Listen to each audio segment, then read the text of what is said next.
Last week, we talked about crystal children, and today we're going to dive into the topic of crystal star children. So, crystal star children can often seem disinterested in socializing and appear withdrawn. They may also refrain from prolonged interaction with others, appear quite detached from the world around them. They may appear emotionally sensitive and very inquisitive. Their relationship with others is founded on their spiritual and intellectual nature. If they are supported by a loving and unconditional caregiver or friend, these children can excel. Welcome to the Mystic Kids Talk, where we chat about sensitive and spiritually gifted children, how to help them feel balanced and grounded and be heard. I'm Amber, an intuitive healer and an empowerment coach. My husband and I own Mystic Meadows Healing, in which we created after helping our conscious children and ourselves navigate our spiritual gifting and uniqueness. Now, their intelligence, however, can be difficult to define or categorize. They utilize both hemispheres of the brain in such a way that they see things from a perspective that unifies the spiritual and scientific realm. They love to delve into mysteries of the universe from a scientific perspective, as well as from a spiritual one. And they have a unique ability to understand and recognize intuitive knowing. These children are usually stimulated by the search for knowledge, even when that search fails to reveal absolute answers. They just love looking for knowledge and learning for the pure enjoyment of it. They also seem to hold a special interest in space or the universe and are more energetically impacted by cosmic activations and events. Now, I have clients and my own children, as well as myself, who are also sensitive to cosmic energy. And here's something that I recommend you do if you have a star child, a crystal star child. And that would be to pay attention to the phases of the moon in particular. The moon is so easy to work with because it's something that you do every month. And there's a new moon and full moon that you can work with every 2 weeks. So you can actually chart it and pay attention to how your children are doing during the new moon and the full moon phases. I have a client who noticed that her children would become a little bit more irritated and emotional during the full moon phase.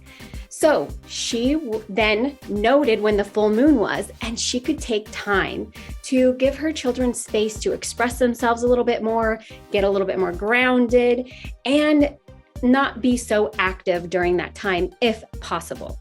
So around the full moon, there's usually that energy that we feel a little bit before the full moon, during the full moon, and a little bit after the full moon. So for a few days, like 3 days around the full moon, if you can nurture your child, then that could be very beneficial for them and sometimes for yourself.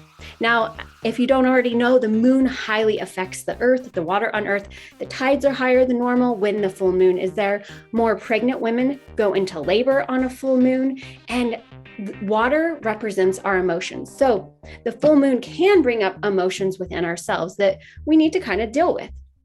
So you can ask questions, ask how your children are feeling, or even for yourself, do some journaling.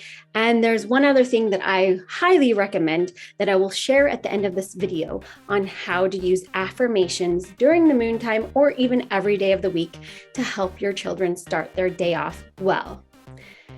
Now, back to crystal children, you will often find these children daydreaming while they're looking up at the stars. They are just fascinated with the cosmic realm. Common questions that you will hear them ask is, where do we come from? How was the earth created? And where is my home? That they really truly seek to understand the meaning of life. Star children are very open in their third eye chakra and can be quite clairvoyant, which just merely means that they know things. They can see things beyond the physical sight and get a different perspective on how things maybe come together in this world. So they're very skilled at channeling information, which just means they just know it without any research. They just know it in their own being. So as I promised, I want to share with you something that you can do with your children to brighten their day or the time around the month. Now, if you've ever heard of Palo Santo, I actually don't have any here with me, but I'm going to use sage as a symbol. So Palo Santo is a stick from a Palo Santo tree, and it smells wonderful. Now, saging or smudging, you can use sage or Palo Santo to smudge. It just means you light something on fire and use the smoke to clear the energy. So Palo Santo is a good thing to use to bless the energy around you, to bless your space. So here's something you can do with your children. Take the Palo Santo, light it, and let that smoke, that beautiful scent of a sweetness, fill the air, and have your child say positive things about themselves. Now, sometimes it is easier for them to do this when they are holding something and looking at something, because then it takes the focus off of themselves. So they can say things about themselves while focusing on the positivity of the Palo Santo stick. So they can go around the house and for 30 seconds, just say, I am smart, I am here for a reason, whatever the affirmations may be. Now, I do have some daily affirmations for Crystal children that I have in a group. If you're interested in talking to me about that, you can message me. So I'd love to know, do you have a crystal star child? Or do you feel like you are one? If so, leave a star in the comments. And then if you're not already following us on Facebook, YouTube, or even TikTok, you can follow us there to learn more about mystic children. Until next time, remember, you are enough. The truth lies within you, and there is hope.